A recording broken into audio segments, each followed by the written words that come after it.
And this has to do with the communist timetable of conquest, captured by military intelligence in 1954 and placed in the Congressional Record April the 29th of that year. In the communist timetable of conquest, this is what they say they intend to achieve. From 1960 to 1965, they intend to get all of Japan, all of Southeast Asia, all of the Philippines, all of India, all of the Near East and the Arabic countries, all of Africa. 1960 to 1965. 2 years ago, if you had said that the Belgians would be actually forced out of the Congo by the natives, you would have been laughed off the rostrum. A worldwide explorer came to me and said, Cleon, my friend, that communist timetable will never work in the Congo of Africa. I just returned from there, and they love the Belgians. They're developing doctors and teachers and professional people, and the natives are very appreciative of what the Belgians are doing with the Congolese. 2 years later, you saw the product of that agitation and conspiratorial revolutionary wave going across those people. Now, it's out of the confusion of such a situation that the communists can usually take over. Who would have thought 2 years ago that the President of the United States could not land on Japan without risking his life? And that the Japanese leaders would request him please not to come for fear they couldn't protect him. The communists think that their timetable of conquest is well on the way. From 1965 to 1970 about, though they don't give the date, but they say from 1965 in the next 2 or 3 or 4 years, they will take all of Europe, Mexico, Central America, South America, and Canada. And around 1970, or as soon as we can be isolated, the capitulation of the United States will begin by subversion from within, intimidation from without, and they think that isolated and discouraged, we will capitulate in the face of a threatened atomic attack. That's all to be achieved before 1973. It's all scheduled. Your life has been planned for you. What plans do you have? Believe me, the future belongs to the people who plan for it. We'd better have a plan. A few weeks ago, I'm sure many of you were as surprised as we were out in the mountain country to watch our television and see an individual appear representing one of the great nations of the earth. And as he sat there in the United Nations being photographed and televised, he was shown going through the antics of most peculiar behavior. He pounded upon the desk. He took his earpiece and slammed it against the podium. He interrupted Mr. Macmillan as though this were a rabble-rousing type of a meeting rather than the world community of nations in session. He took his shoe off when he couldn't find anything else and beat upon the desk. And many people looked at Nikita Khrushchev going through these antics and wondered how the leader of a great nation expected to make friends under those circumstances. Now, Mr. Khrushchev's behavior is not puzzling to those who have been watching the communists through the years. He was doing exactly what he had been told to do. He was playing a role, acting out the part of a goon for a very special purpose.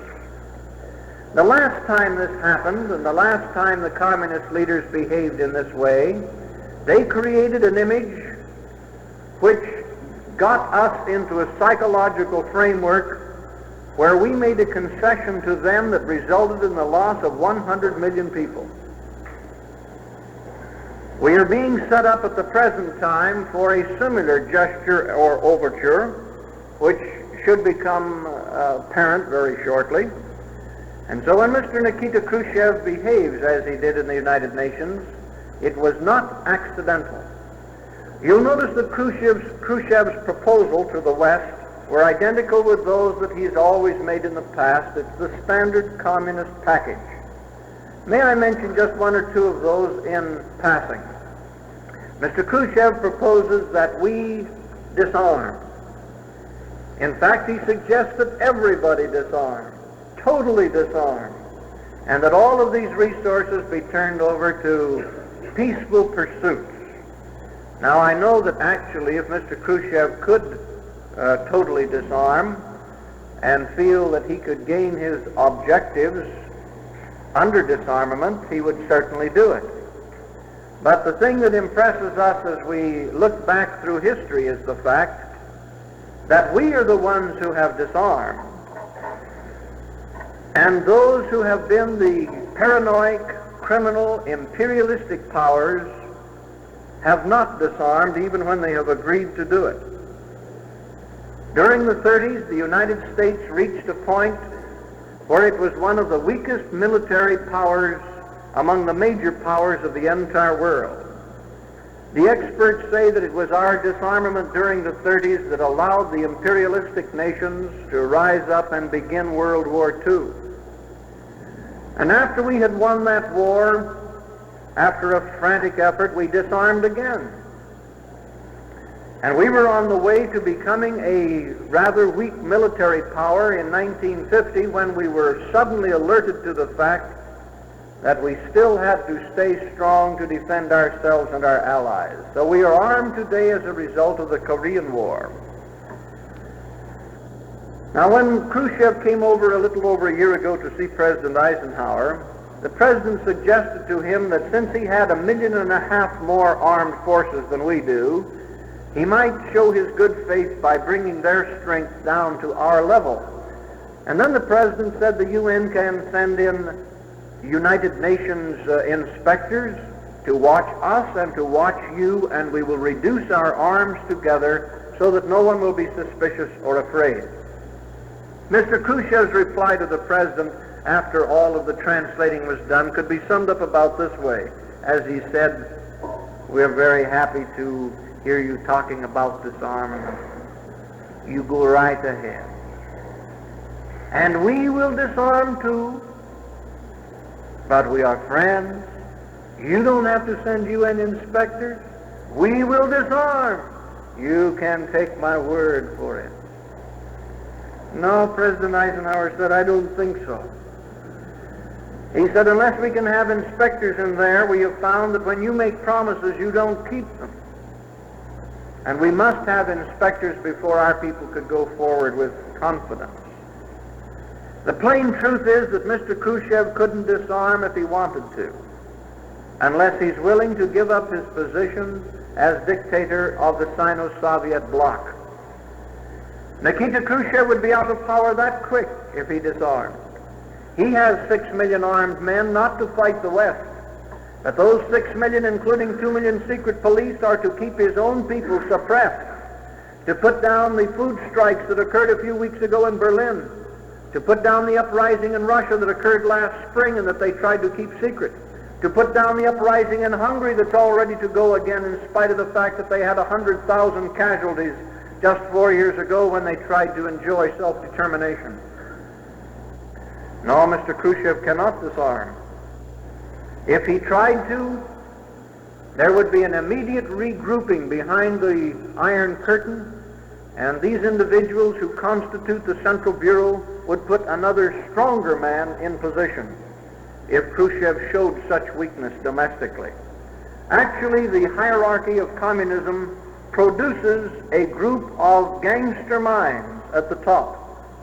The boldest gangster, the most ruthless and the most cruel, is pushed out in front to represent the others. And just the moment he shows any signs of retracting or weakening or softening, they regroup behind and push someone else out. Now, this is the way Khrushchev got into his present position, by regrouping and replacing others who were not strong enough to hold their position. And if you want to know what is on Mr. Khrushchev's mind at night when he goes to bed after one of his disarmament speeches, consider this cute little cartoon that appeared recently in the press. Because this really demonstrates the situation that is constantly on Khrushchev's mind. Primarily located inside Russia, not China. There's hardly a target inside China worth wasting a bomb on. They're in Russia. And he knows that if there was a war with the West, Russian intercontinental ballistic missiles are aimed at our bases and at America. And that if there were a war between the East and West, Russia and the United States would practically neutralize each other in the destruction that would follow. And out of the debris would arise a new leader, Mao Zedong, with 600 million red Chinese. This is why you hear Mao Zedong constantly saying to Khrushchev, push out, Nikita, hit him, follow the traditional Marxist line, not peaceful coexistence, let us fulfill our destiny with a revolution. But Khrushchev knows exactly what Mao Zedong is trying to achieve. And so he constantly says, no, peace, summit conferences. We will get it by bluff and bluster, not by fighting. Because in the fighting, Khrushchev's regime would be destroyed. Well, these are important things to understand. Now, let me go very briefly into some history. Most of you here today lived through this history. You recognize the headlines of part of it, but maybe not the background information. In 1939, all the world feared just one man. He was marching up and down Western Europe. He had already taken Austria. He had gone to Munich, and under threat of blitzkrieg war, he had gotten France and England to give up their old ally, Czechoslovakia, with its magnificent munitions works, Skoda munitions works.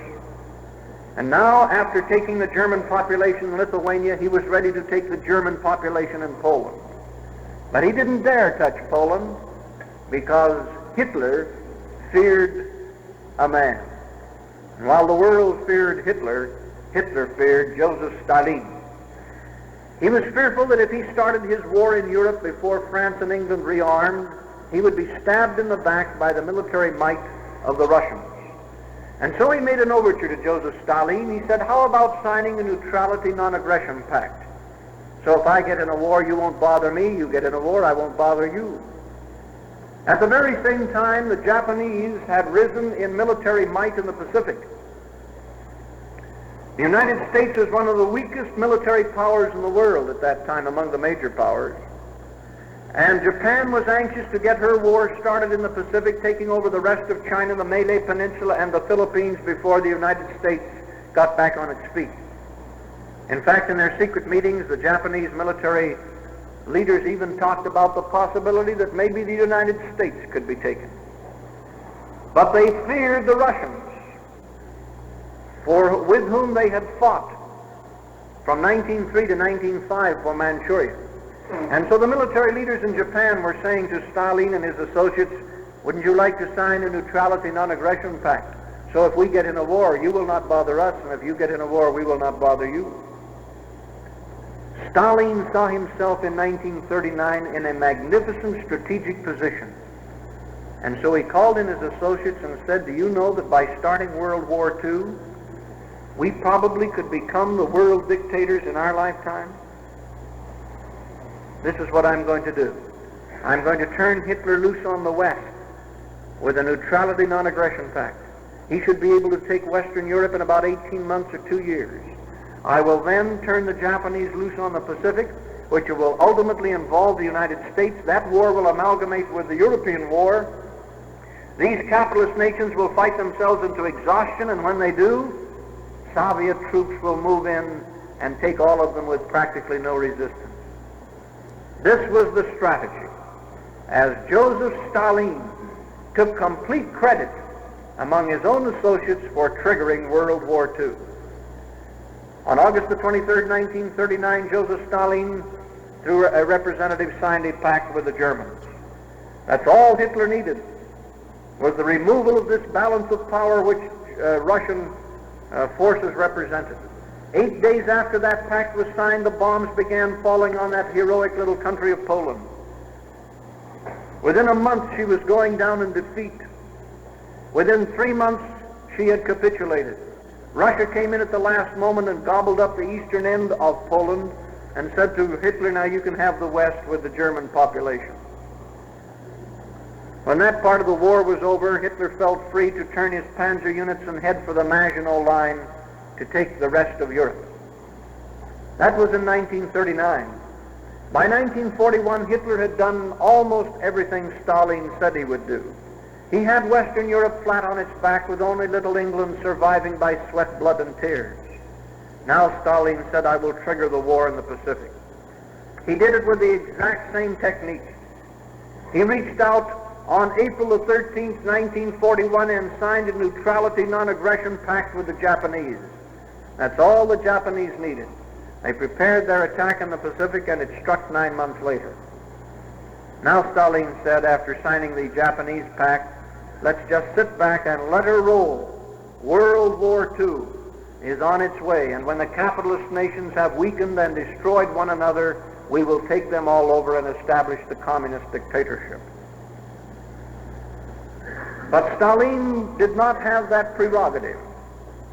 As a matter of fact, within 5 weeks after he signed the pact with the Japanese, he found himself in the war. It came as a result of a double cross by Adolf Hitler, who on the 22nd of June 1941 scrapped the pact and attacked Russia on a 2,000-mile front with 1.5 million men and 3,000 planes, and caught Russia completely off guard. All that Stalin could think of to save his country was a scorched earth policy. As he said, blow up the dams, burn the crops, blow up the highways, stop the Germans. But it didn't stop the Germans. Within 5 months, panzer units were within 62 miles of Moscow. The Germans occupied 1/3 of the Russians' homes. And Russia was going down, Hitler said, and would never rise again. Well, the American people have always had a great affection for the Russian people. In fact, we have a good feeling toward all nations. But we had refused to recognize the Red regime in Russia for 16 years in hopes that the Russian people could overthrow their slave masters. This had not occurred, and so eventually we did recognize Russia in 1933, or the Red regime of Russia. Now the Russian people were going down under the Nazi war machine, and so Americans began to feel sympathetic toward the communist cause, at least the Russian cause, and in October of 41 we began sending over some help. As it turned out, we sent over $11 billion worth of Lend-Lease, and this, the experts say, was the weight that shifted and made it possible for the communists and the Russians to survive the Nazi attack. There are people who would say, well, in 1941, as the Japanese were preparing their part in the war, surely they were afraid a little bit of the United States, weren't they? And those of you who will remember those days may recall that in 1941, Russia had nothing to fear, Japan had nothing to fear from this country, because our total armed forces, trained armed forces, amounted to less than 250,000, facing Japanese armies of upwards of 5 million. In October of 1941, 5 weeks before Pearl Harbor, our Congress was trying to decide whether or not to disband the draft. We had 750,000 men in the draft who'd been training with wooden guns. Weren't part of our trained armed services yet, but they had been training with wooden guns. And Congress was trying to decide whether or not to just forget about the draft and send the boys all home for Christmas. By the vote of one congressman, we kept the draft intact 5 weeks before Pearl Harbor. We were really alert. And when the Pearl Harbor attack hit us, we were so stunned, so shocked and numbed, and so completely unprepared that we opened up our arms and said, isn't anybody on our side? Please? And the communist leaders from Moscow marched right into our embrace and said, comrades, we are here. We were so weak in December of 1941 that had the Japanese noted an invasion army of 500,000 men, the experts think could have taken this country. Our 250,000, many of them with antiquated weapons, wouldn't have even been a good-sized police force for the country in such a conflict. Well, fortunately, the FBI and the military intelligence service had knocked out the Japanese intelligence channels, and so they didn't know that they had completely destroyed our Pacific fleet and that they could have made a landing on the West Coast with very little difficulty. And because they didn't know it, they concentrated elsewhere. And by the time they found out how weak we were, we had had a chance to recover. Now the communist leaders decided that this change of circumstances was not only fortuitous in saving them from Hitler, but that they might be able to bleed the United States of enough support and materiel and sympathy to make the communist empire a great post-war world power. Molotov was sent by Stalin to head up the strategy. It would have been impossible for the communists to have achieved what they did if there had not been a softening up going on inside America. For nearly a generation, there had been quite a number of Americans who had been teaching, or at least believing, that perhaps the United States wasn't the answer after all. That maybe there was a better way of life than the one the Americans were producing. That maybe there was a way of life in which, under centralized, socialized, monolithic control, you could force people to do what was good for them.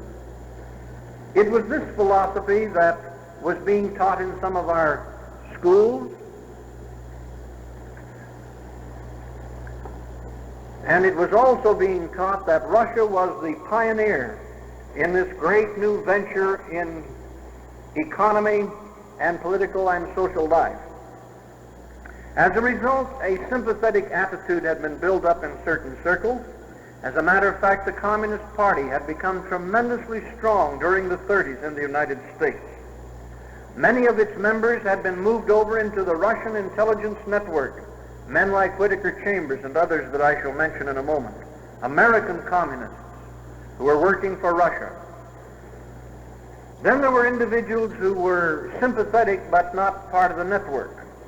And then there were individuals who were really anti-communist but went along with the program, who thought and acted like the communists wanted them to think and act, without quite realizing that they were helping the communists rather than their own country.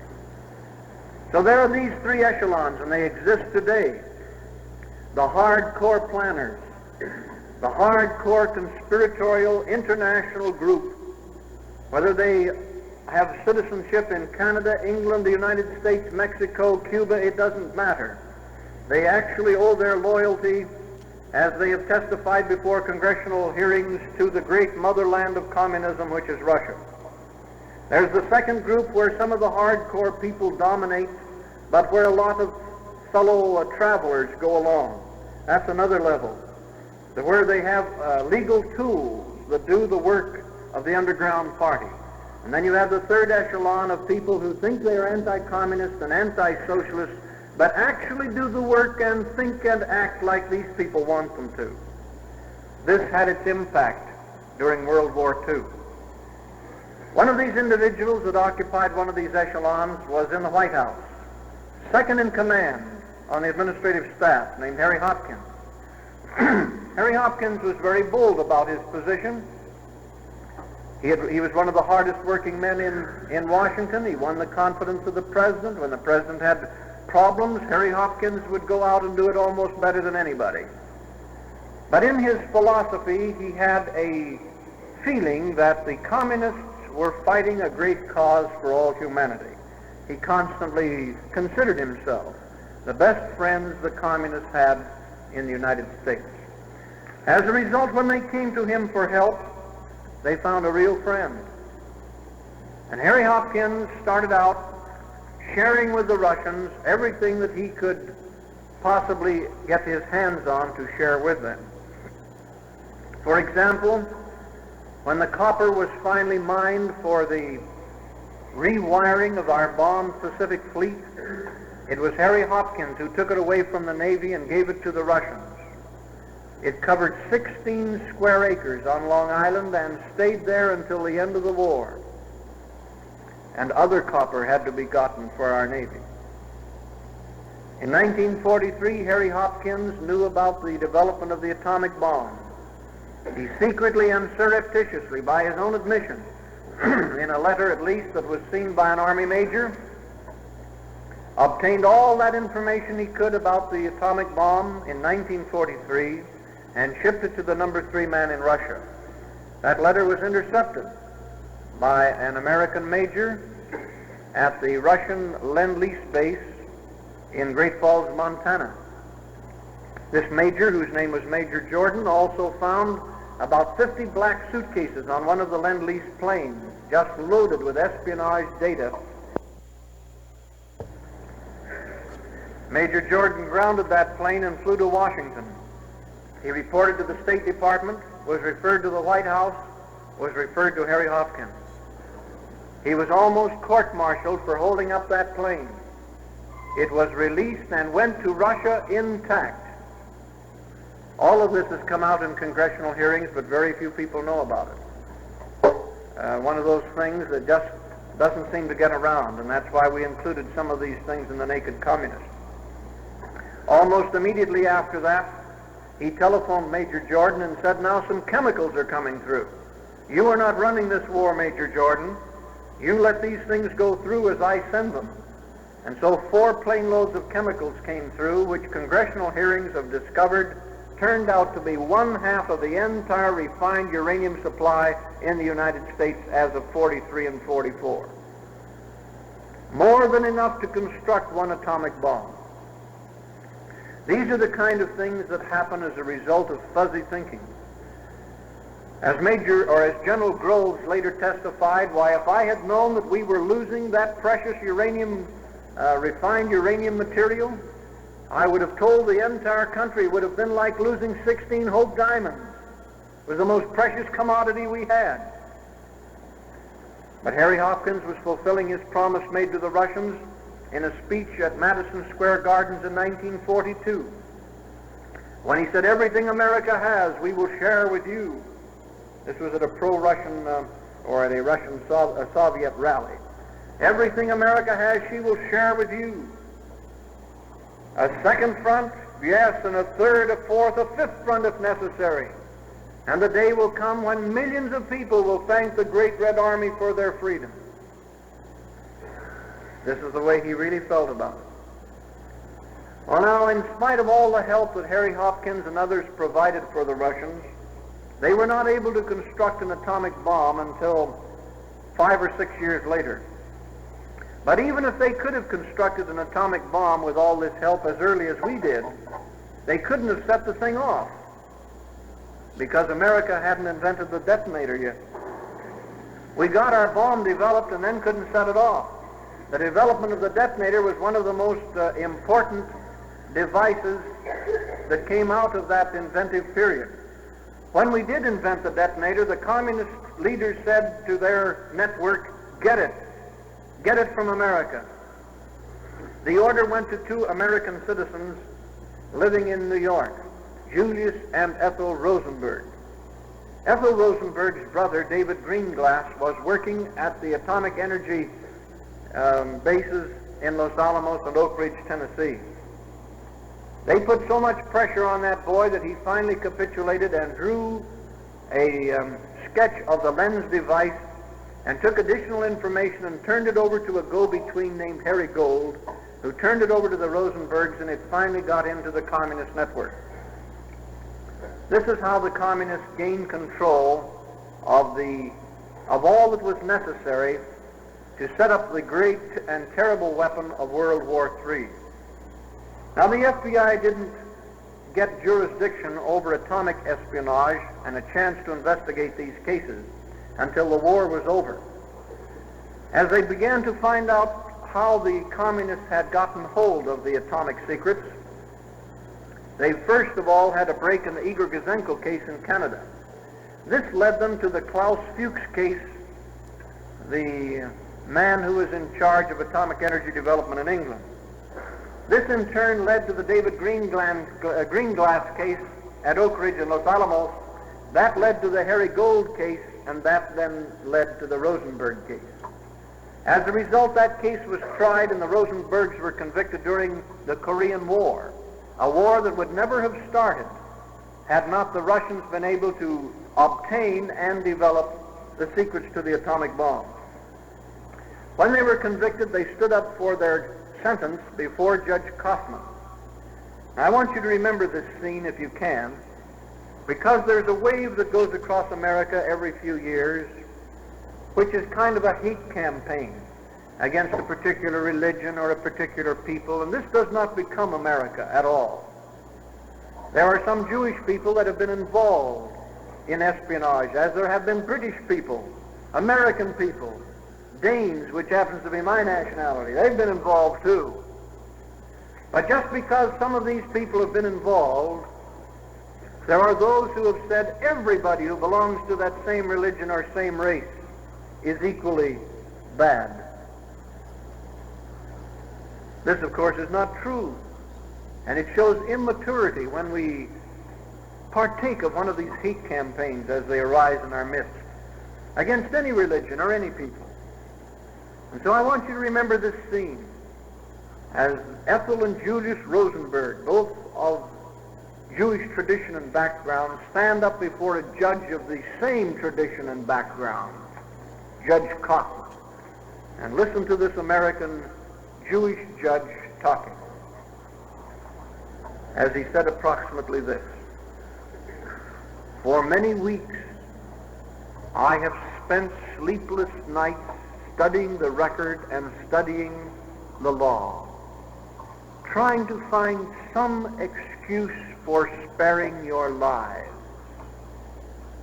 For I would not want to sentence any human being to death if it could be avoided. But in my study I have not found any excuse. In the name of the thousands who are dying in Korea, in the name of the countless millions who may yet die because of your treasonable duplicity, I sentence you, Julius and Ethel Rosenberg, to die. God may forgive you. I cannot." And so they died. Very few Americans know the real story of the Rosenberg case, and that's why we included it in our book, The Naked Communist. Because if we ever get in an atomic war and you find yourself in a bomb shelter watching your children die of atomic radiation, you will know that it would not have happened had it not been for treason and duplicity and fuzzy thinking in certain high places. As we came to the end of World War II, the communist leaders became insulting and belligerent and absolutely insufferable. As a result, Churchill sent a letter to President Roosevelt and said, "We just cannot back down to these people any longer. If we give in to them any further, we are going to lose the peace. We must stand firm with them from here on." President Roosevelt agreed, but 1 week later he died. As a result, government policy fell into the hands of certain persons who had been advocating a soft policy toward Russia, a generous policy, and a charitable policy. And when President Truman took over, these men counseled him to go along with them. However, Harry Hopkins, who was one of those that so counseled, could see that the relationships between the communists and the United States were falling apart, that they were becoming insufferable. And so he made his last pilgrimage to Moscow, even though he was dying, and made his last plea with Joseph Stalin to please stay on the team for a great post-war peace and self-determination of all peoples. He said to Stalin, at least you can thank the American people for $11 billion worth of Lend-Lease now that the war is over. The thing that saved you from Hitler. And Stalin replied, why should we thank the Americans? They stopped sending it. Harry Hopkins came home disappointed, confused, broken-hearted, and died a few months later. He had risked an atomic war to try and gain the friendship of the communist leaders, and he died knowing that he had failed. Now, as a result of the communist leaders doing then just what Khrushchev did the other day in the United Nations, of appearing to be absolutely illogical, untouchable, a typical gangster approach as they blatantly boast of what they'll do to us, they created an image that they wanted to create. And when they thought they had us in the right psychological mood, they said, all right, so you don't like us. So you don't want to have anything to do with us. Very well, then let us take the 10 nations in Eastern Europe that we have won away from Hitler and call it a neutrality zone to divide East from West. You stay out of those countries, we'll stay out of those countries, and then maybe we can have peace without bothering each other. That was the proposal. Do you know what we said to ourselves? That's the first reasonable thing we've gotten out of them in months. We'd better grab it. And so that's the package we bought. Instead of having those nations declared free, independent, and self-determining, under the protection as allies of the free West, we allowed them to be declared a no man's land, a neutrality zone where we wouldn't try to exercise either protection or influence. This left them absolutely wide open to communist infiltration and subversion. And within 30 months, communist leadership had every one of those countries. The Iron Curtain came clanking down on their western boundaries, and they are now referred to as the satellites. 100 million people were lost the last time the communists played this goon role that they're now playing again, and then made an overture which we accepted, thinking it was a gesture of reasonableness, and it turned out to be an international political booby trap. And so that's why I mention now, beware, beware. They're setting us up again with the same image. At the end of World War II, it was also obvious that we had to have some kind of international organization. And as early as 1944, there were forces being brought to bear to set up a program that would settle international problems after the war. Because you and I were not paying any attention, the planning group, which turned out to be the left wing of the American State Department, completely scotched the League of Nations, decided to wipe it out as an international institution, and set up another one that was more acceptable to the communists that they were trying to keep on the team. The communists wanted nothing to do with a League of Nations because they couldn't control it. They wanted a different kind of organization which, through diplomatic intrigue and technique, they could control. Now, I've studied the League of Nations covenant very carefully in recent years. I'm very impressed with what President Wilson did. I'm very unhappy with the partisan politics that entered into the failure of the League of Nations, because that's what kept the United States from giving its support. It was a tragic period in our history. President Wilson had a vision there that was probably the most realistic, the most ideal for world conditions then and now. This is what he provided. And first let me say what his point of view was. He said in the world today there are countries ruled by monarchs, there are countries that are under dictators, there are backward countries that have practically no government at all, and then there are the democracies. He said this is impossible to combine together in world government, because if you do, the dictators will gradually take over the other nations by dominating the machinery that's set up for world peace and world government. So he said, this is what we'll do. We'll form a conference table. Every nation can be represented regardless of her form of government. If it's a dictatorship, he can be there. If it's a monarchy, he can be there. If it's a democracy, they can be there. But when that conference meets, we'll have everybody agree to certain fundamental principles, namely, that that country will not go to war against another country until two things have been done. Number one, they will have tried to negotiate. Number two, if negotiations fail, they still won't go to war for another 6 to 9 months during a cooling off period. And then President Wilson said, if a country goes to war without first trying to arbitrate and first going through a cooling off period, the rest of us will all gang up on that nation and use sanctions to isolate them and push them right out economically and politically into a corner.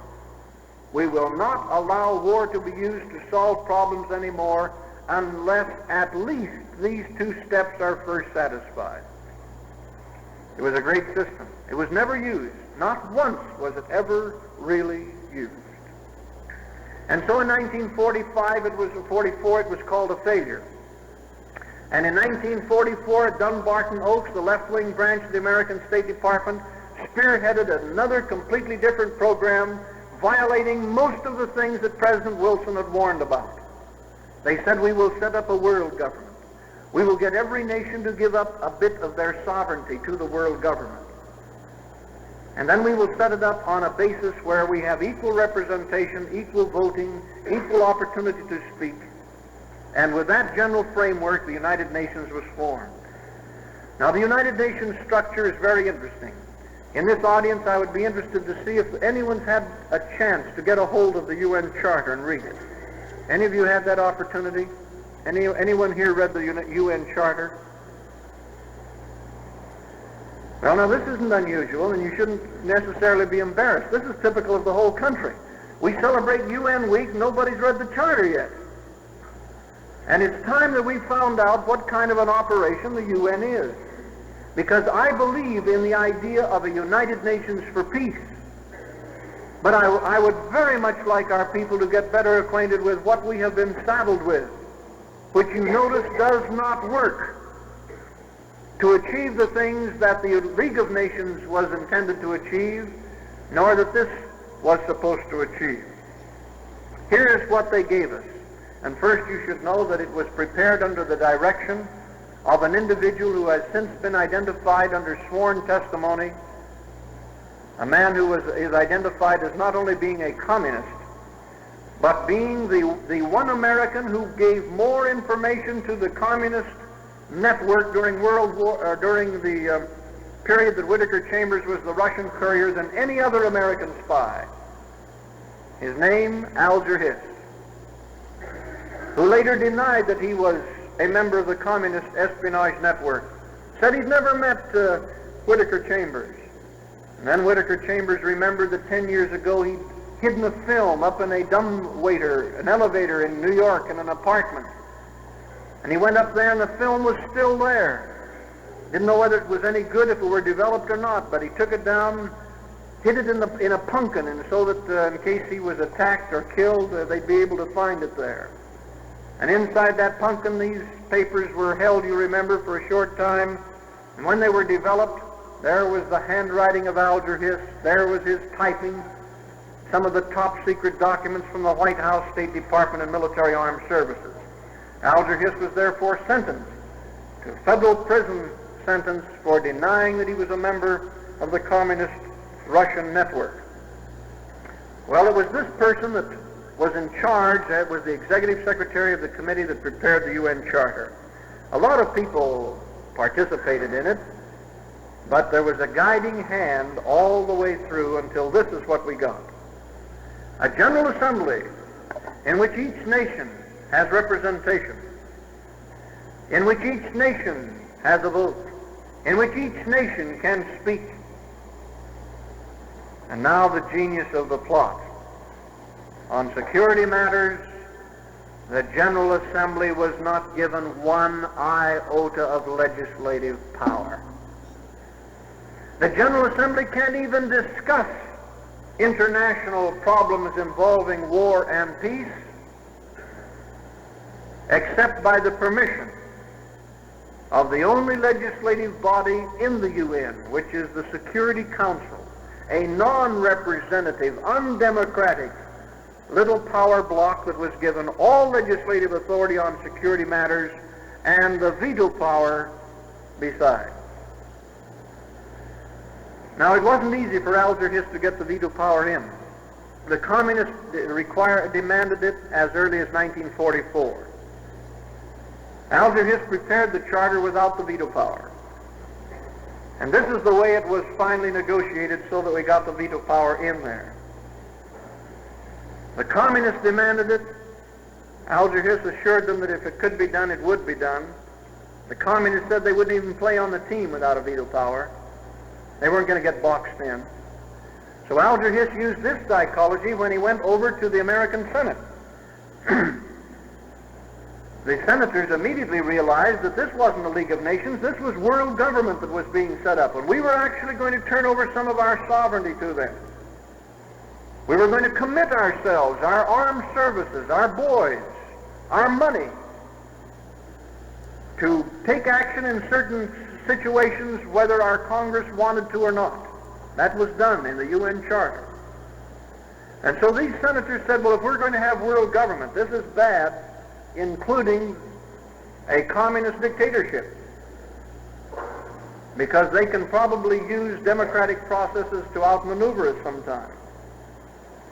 And their objectives are not the same of us. We could have England, Canada, Australia, New Zealand, sure, these countries, we can join with them in these kind of pacts, but not these communist dictators. And then Alger Hiss said, well, maybe you would like a veto, so that if you didn't like what they did, you could ignore it. Well, they said at least that would be some protection. So in went the veto. Now Alger Hiss went to the Russians and said, we have it. You're in. And so that's how we came out with the UN organization. Now, there are lots of good things that are being accomplished through the cooperative work in the UN, but it has become a tremendous tool for communist aggression in a number of ways that all of our people ought to be aware of.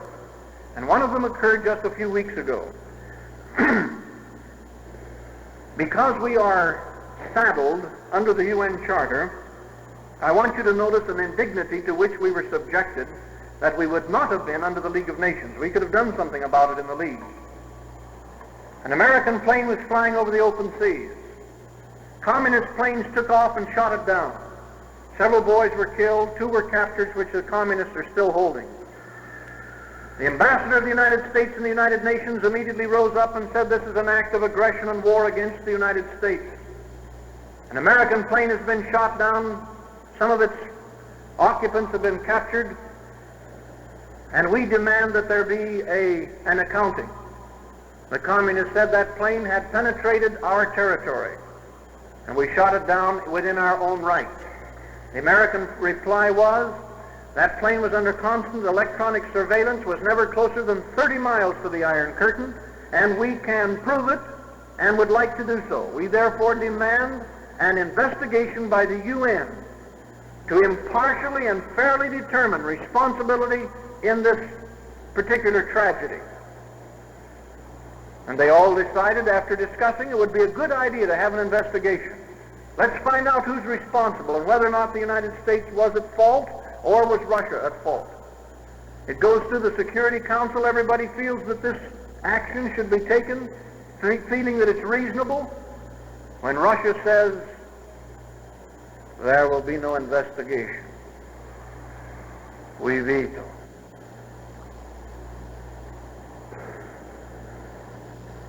What kind of an organization is that?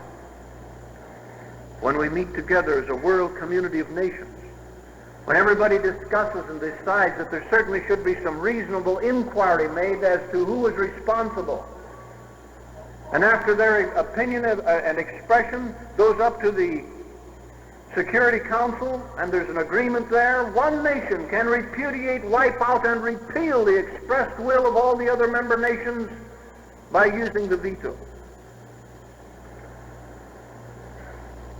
It is time that Americans sat down and did a little hardcore thinking. Because Section 109 permits the UN Charter to be rewritten. Although it was announced the other night by Ambassador Lodge that the structure of the Charter is such that it might be possible for Russia to veto even the changes. And he also said it is entirely possible that if we tried to unseat Russia from the United Nations, she could veto that. We have gotten ourselves into quite a legal pickle by not knowing what we were doing. And it's time that we did something about it.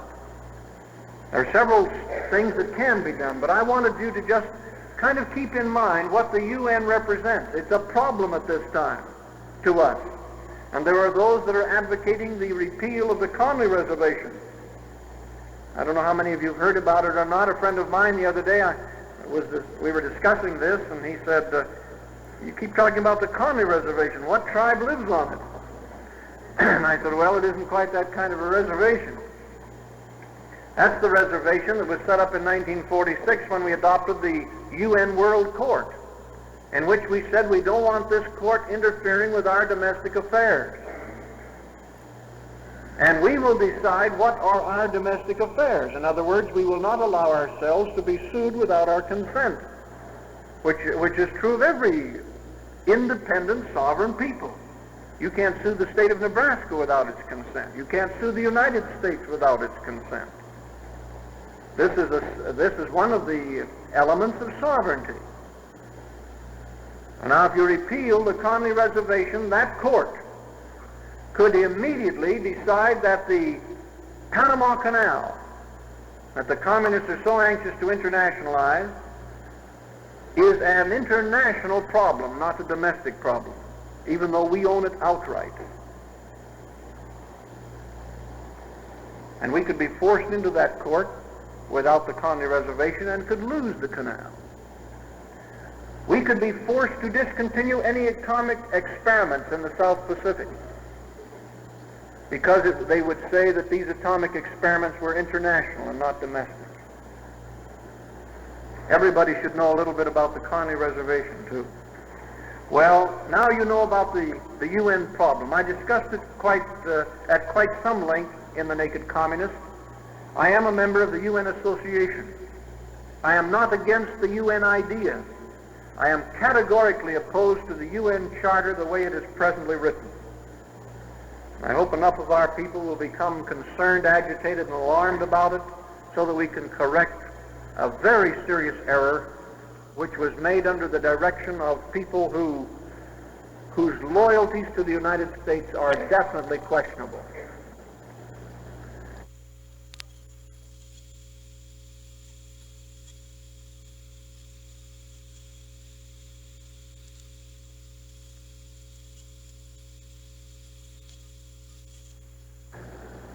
Now, at the time we lost 100 million people in Eastern Europe, we lost another 600 million in China. And there isn't time to tell you the details about it, but let me just tell you these few details so that you can keep them in mind. When Chiang Kai-shek came out of World War II, he said to the Chinese people, "Now I will give you a democracy."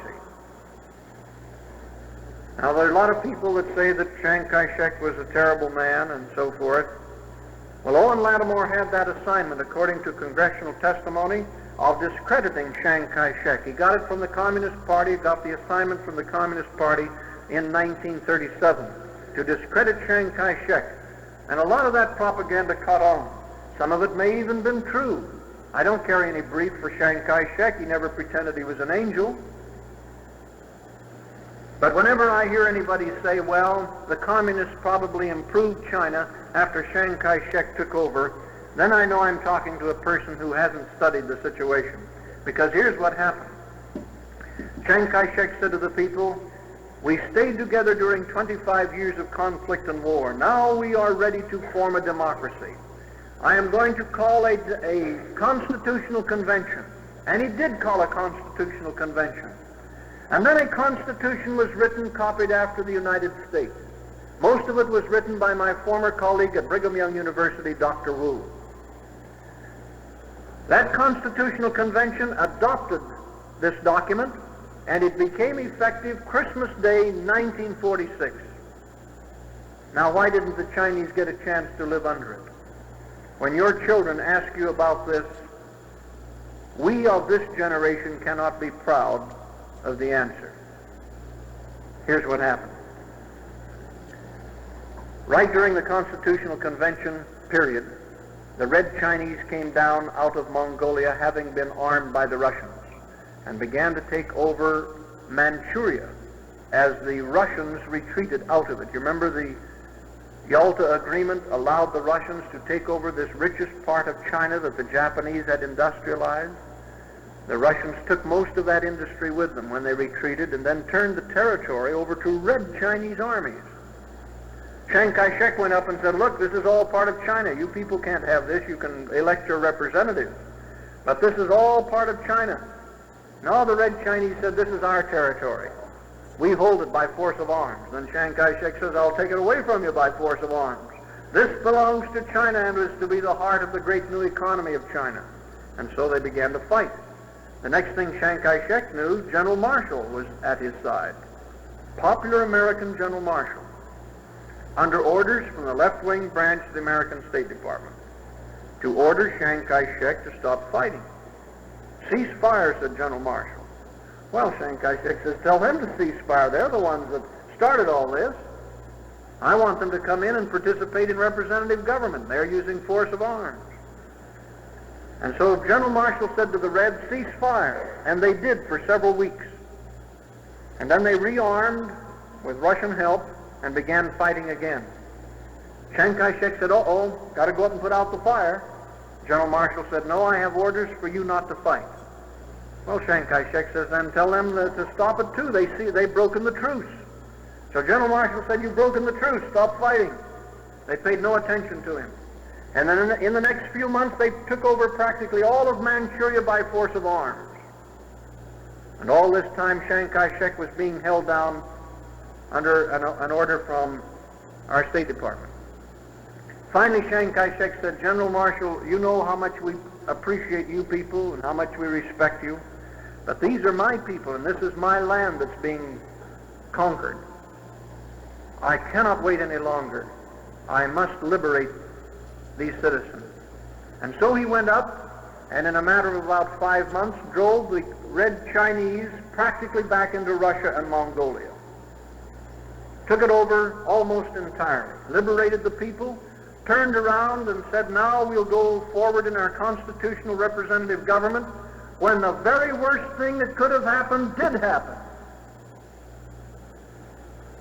General Marshall received an order from the left-wing branch of the State Department to cut Chiang Kai-shek off of all American aid. No planes, no tanks, no guns, no fuel, no food, no money. Chiang Kai-shek says, "You don't know what you're doing, General. They'll come back. They'll take the mainland of China from us." General Marshall said, "I have my orders. With a stroke of a pen, I disarmed 39 divisions." And he did. Madam Chiang Kai-shek made a tour of America, pleading with us to wake up. General Wiedemeyer was sent over to see what was really happening, and when he got over there, he was scandalized. He wrote a very critical report of what General Marshall had been asked to do over there. Critical of the State Department, critical of Dean Acheson, who had been back of most of it, who was not the Secretary of State but in charge of that activity. He sent his report over to America. As a matter of fact, he recommended to Congress ways of saving China. The report went to the White House, was sent to the State Department, was turned over to Dean Acheson, and he buried it. For 2 years, General Wiedemeyer worked to try and get that report up where it could see the light of day. And when he finally did, it was too late. The Chinese debacle was practically over. When we lost China, Chiang Kai-shek didn't actually put up a fight. He had nothing to fight with. The most he could do was to retreat with a portion of his army to Formosa, where he still is. The American people were outraged. They demanded an explanation. How did we lose our old ally? And Dean Acheson, who had now become Secretary of State, wrote his famous white paper in which he said it was unavoidable. It was inevitable. We couldn't have saved China. It was a great revolutionary tide that was just moving through the people. We couldn't resist it. That report has been completely repudiated by Dean Acheson's own assistants, including the ambassador who was in China, who says that paper doesn't represent what happened. He said, we deliberately participated in one of the greatest tragedies in modern history, and we should be willing to take responsibility for it.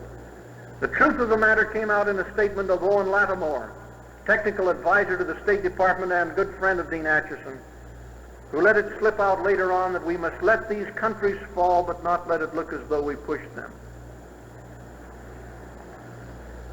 Well, we lost China. It was about this time that Alger Hiss was exposed. Now, just to appreciate the sort of apathetic and different attitude that existed almost throughout our country with reference to the problem of communism, consider what had happened in the case of Alger Hiss. Alger Hiss had worked during the early 30s, according to the testimony of Whittaker Chambers, as a spy for Russia.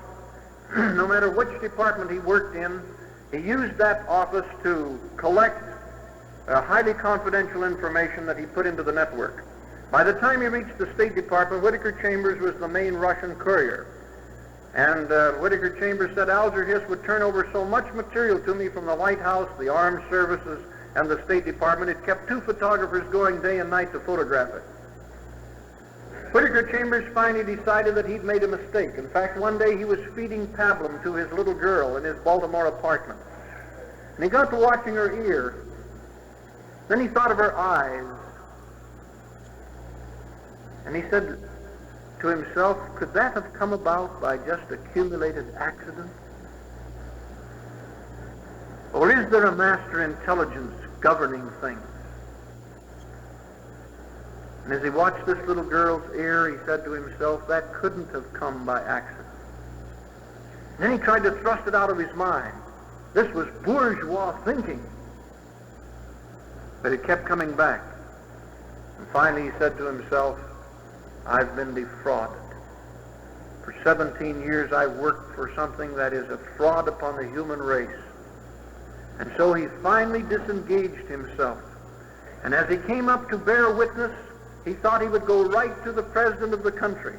He couldn't reach the president. And so he and a friend went to talk to Adolph Burley, Undersecretary of State. And Whittaker Chambers in 1939 told the whole story on on Alger Hiss and the part he himself had played in the espionage network in Washington. 1939 he told it. And when Adolph Burley had finished telling his story to the president says, I don't believe it.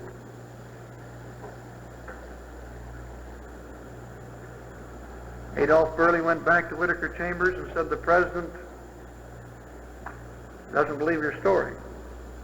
It so frightened Whittaker Chambers that he went underground, slept with a gun beside his pillow for several months. He was petrified with fear. He'd risked his life to come up and warn the United States, and now even our top officials didn't believe this was possible. And so he finally went underground completely and came up through the Time magazine, and by 1947 and 48 was receiving $30,000 a year as the senior editor of Time. If you've never read the book Witness by Whittaker Chambers, you should get it. It's one of the most tremendous soul washings that's ever been recorded. And it was in that hour, in this hour of his total success, that the FBI and congressional investigators came to him and said, we've picked up a rumor that you know something about Alger Hiss that the country should know. And that you've tried to tell your story and people haven't believed you. What is your story? Oh, Whittaker Chambers said, no, go away. Don't bother me. I tried to tell the country. They wouldn't listen. That's my past. I want nothing to do with it now. But as they talked with him, he finally agreed to resign his position and come out and be witness.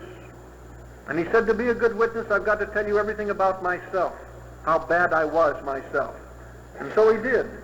He unloaded his soul. And then he said, these are the ones that helped me. And he named them.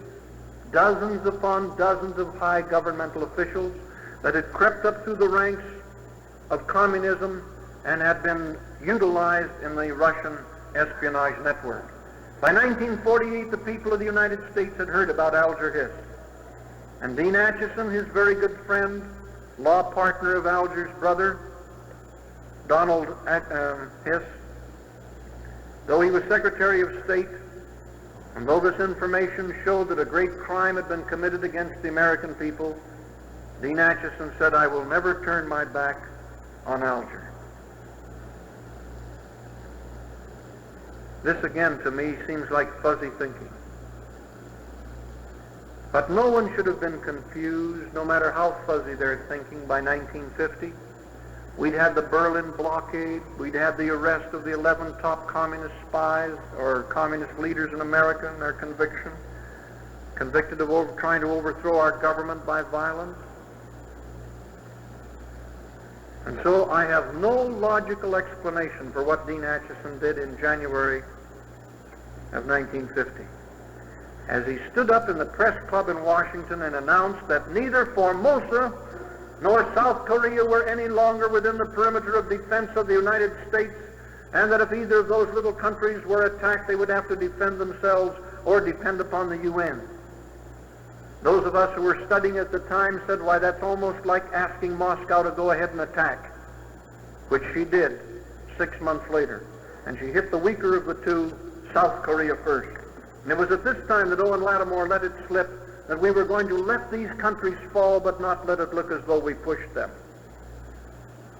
These were minds that felt that the Russian domination of the world, or at least that part of it, was better for them than the Free West and the UN domination or influence. Well, this was right at the time that Democrats and Republicans had combined to try and root out this little group, this left-wing group in the State Department, and they were not able to succeed.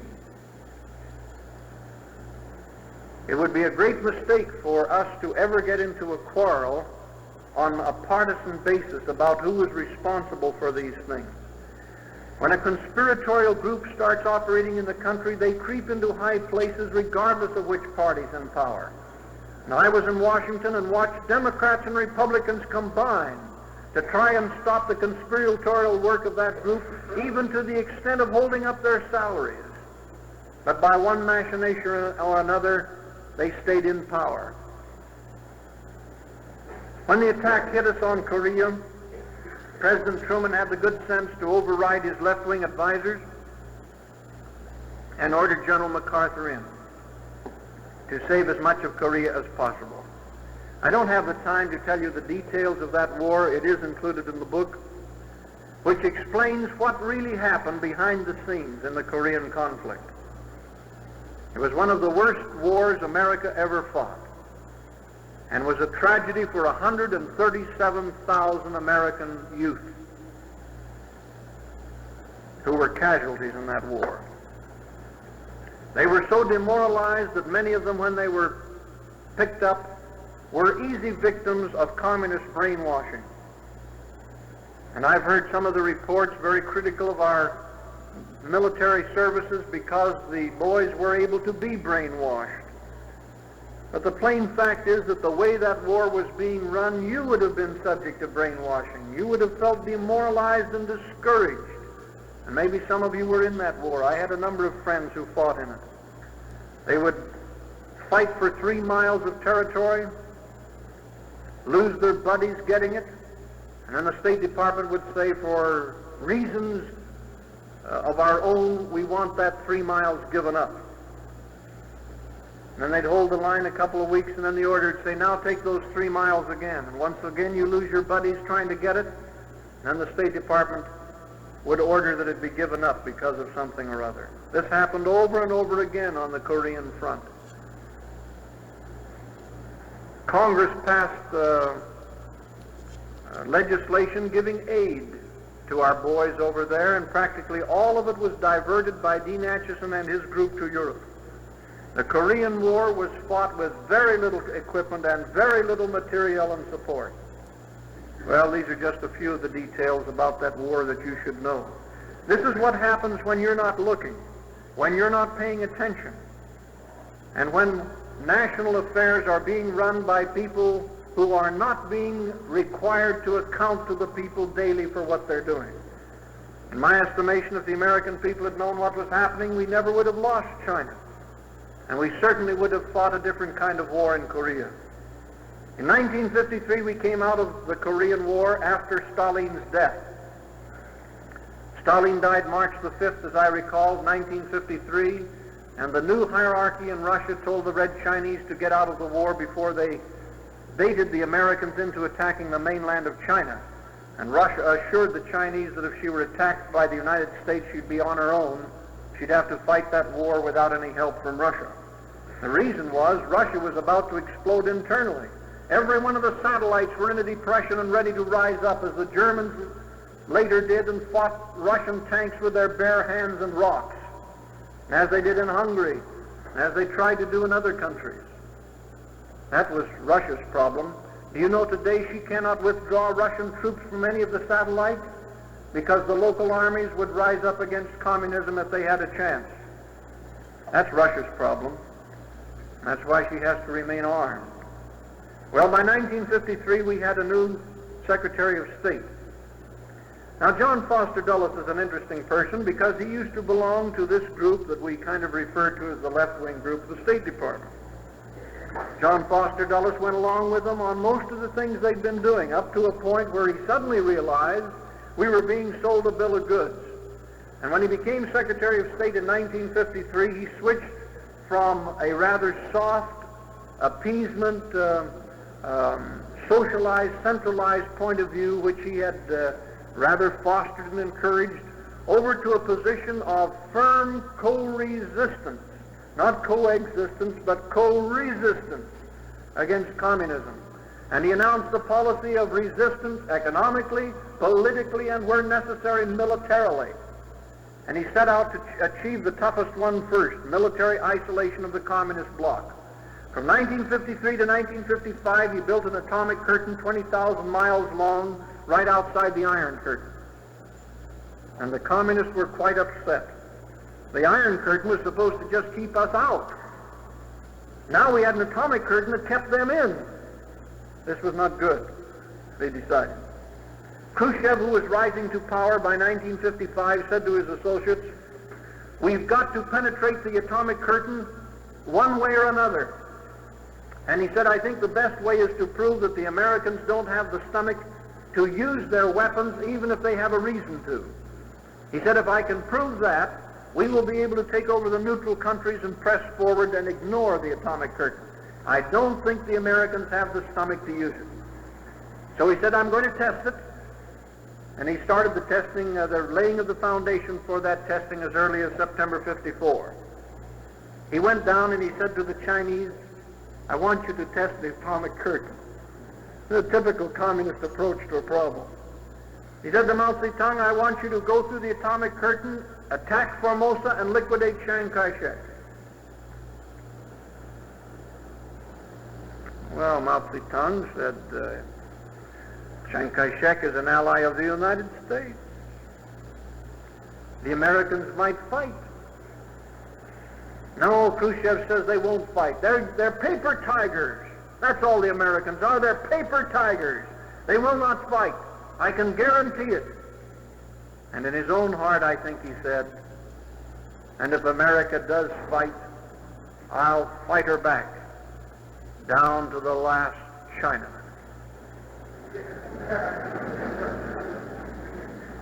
He said to Mao Zedong, "Why don't you fire on a few of the offshore islands, the little islands, just to see what they do with it? They're nationalist hell. Before you go to the big ones and to Formosa, shoot the little ones, see what happens." So they fired on a few of the little offshore islands, and do you remember what we did? We gave them up. Oh, Mao Zedong said, you are right, Nikita. They are paper tigers. On to Matsu and Quemoy, and then on to Formosa. We liquidate Chiang Kai-shek. Then we will represent the Chinese people in the UN. And so the bombing of Matsu and Quemoy began. By February of 1955, America was in a crisis. What were we going to do about this ally of ours who was already under attack? President Eisenhower went before a joint session of Congress in the first week of February 1955 and said approximately this. As you know, our ally Chiang Kai-shek is already under attack by the Red Chinese. I propose to send the American 7th Fleet into the Formosa Straits to defend Formosa. I want to know if this body will support me as Commander-in-Chief in ordering an attack on the mainland of China if the fleet is attacked while defending Formosa. Both parties, almost to a man, voted to sustain the President in attacking the mainland of China if our 7th Fleet was attacked while defending Formosa. The word went out. The fleet moved in. Under the American flag, she steamed into the Formosa Straits. Mao and Chow took one look, headed for Moscow. Said to Khrushchev, what happens now? And Khrushchev's answer was interesting. He said, you pushed them too far. He says, stop everything, cease fire, start sending their prisoners home, do everything you have to appease them. If you're not careful, you'll have a war. I hope we learned a lesson out of that period. He then called in the American press and he said, what is your country trying to do anyway? Start a war? We mustn't have war. Let's all go to Geneva and have a big talk. So we did, you remember? And before Khrushchev went, he had the American press in again, and he said something very interesting. He said, you know, war is such a terrible thing. We ought to have closer relationships between our peoples. Now, you Americans, we want you to come to Russia. We have some things we want to show you. And we Russians, we want to come to America. You have some things we want to see. And that's when the exchanges began. And people-to-people relations are wonderful. But the exchanges have been used almost exclusively by Russia as a tool of war. And every exchange has been sent over with espionage objectives. Well, 5 months after this crisis, the real lesson was learned. A reporter went to Secretary Dulles and said, Mr. Secretary, how did you do it? All of a sudden, peace, sweetness, and light. No tension. It's like you turned it off with a faucet. How did you do it, Mr. Secretary? Secretary Dulles said, well, they knew we would fight. The reporter said, you mean we were on the brink of war? Well, Secretary Dulles said, whenever a predatory people move out against free men, and free men rise up to defend themselves, you always risk war, but it turns out that this is the way you keep the peace. As we've done in this case. It was our willingness to go to war that preserved peace and saved Formosa. So the editorial came out. Dulles discloses brink of war strategy to suppress communism. Our people read it, and do you remember what happened? Brink of war? Mr. Secretary, is that where you have us? Don't you ever do that again? Moscow was listening. What was this? The Central Bureau turned on Nikita and said, Khrushchev, you were outbluffed. No, he said, I don't think so. I think they would have fought. Of course they wouldn't have fought. Listen to the people. They would not have supported a firm policy. You were outbluffed. And immediately the word went out to the Chinese, stop sending American prisoners home. And shortly after that, bomb Matsun Quemoy again. Let's see if they'll really stand firm. And we did. And I think Khrushchev was relieved that we did. No communist likes to feel he was outbluffed. It's no disgrace to back down in the face of a superior force, but to have been outbluffed, that would have been terrible. Well, you know, most of you know the rest of the story, except the part now with which I close.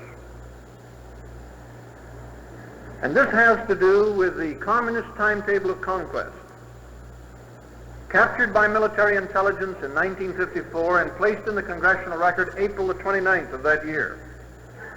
In the communist timetable of conquest, this is what they say they intend to achieve. From 1960 to 1965, they intend to get all of Japan, all of Southeast Asia, all of the Philippines, all of India, all of the Near East and the Arabic countries, all of Africa. 1960 to 1965. 2 years ago, if you had said that the Belgians would be actually forced out of the Congo by the natives, you would have been laughed off the rostrum. A worldwide explorer came to me and said, Cleon, my friend, that communist timetable will never work in the Congo of Africa. I just returned from there, and they love the Belgians. They're developing doctors and teachers and professional people, and the natives are very appreciative of what the Belgians are doing for the Congolese. 2 years later, you saw the product of that agitation and conspiratorial revolutionary wave going across those people. Now, it's out of the confusion of such a situation that the communists can usually take over. Who would have thought 2 years ago that the President of the United States could not land on Japan without risking his life? And that the Japanese leaders would request him please not to come for fear they couldn't protect him. The communists think that their timetable of conquest is well on the way. From 1965 to 1970 about, though they don't give the date, but they say from 1965 in the next 2 or 3 or 4 years, they will take all of Europe, Mexico, Central America, South America, and Canada. And around 1970, or as soon as we can be isolated, the capitulation of the United States will begin by subversion from within, intimidation from without, and they think that isolated and discouraged, we will capitulate in the face of a threatened atomic attack. That's all to be achieved before 1973. It's all scheduled. Your life has been planned for you. What plans do you have? Believe me, the future belongs to the people who plan for it. We'd better have a plan. Well, Secretary Dulles said you could smother world communism and make it as obsolete as Nazism and fascism and do it in a few years if our people would just gear up to the problem. Communism cannot stand economic isolation, political isolation, and military isolation. She will blow up internally under those circumstances. And it was he who did the most difficult of the three, established military isolation. Now, he never had a chance to do the other two because we blew up on him in 55.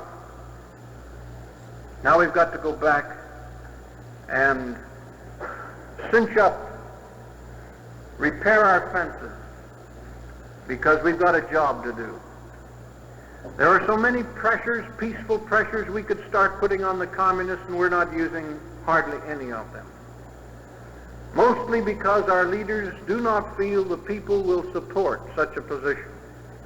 And I know they won't support it if they are not, number one, informed, and number two, motivated to try and not only keep themselves free, but make it possible for other men to be free. I get letters from behind the Iron Curtain occasionally, and one that I received in June I thought was very significant. In this letter, this man said, "There must be a noose of ignorance around the necks of the West, talking and trying to practice so-called peaceful coexistence. Don't the people of the West know that those of us behind the Iron Curtain want to be free? Don't they know that we want to overthrow our slave masters if the West would just stop feeding, fondling, and coddling them? Aren't we entitled to be free?" he said as he closed his letter.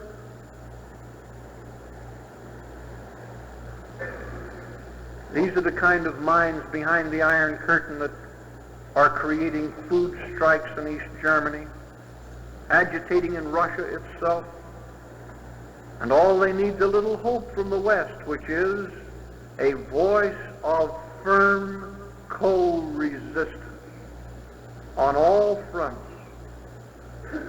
And the exciting part about it is that we could suppress communism, wipe it out, without a major war. Because that is possible, and the communists themselves have admitted it in their own circles, the historical mandate on our generation is to achieve it. In the book, we outlined what the experts say could be done and should be done. It's chapter 10. And I think America has the character and the capacity to lead out in such a program. And so that's my message of hope with you today, that all is not lost. There is a way out. If our people will just sit down and study the problem a little bit and then move in the direction that both history, common sense, and experience dictate. And in 1973, we could have an entirely different world than the communists planned.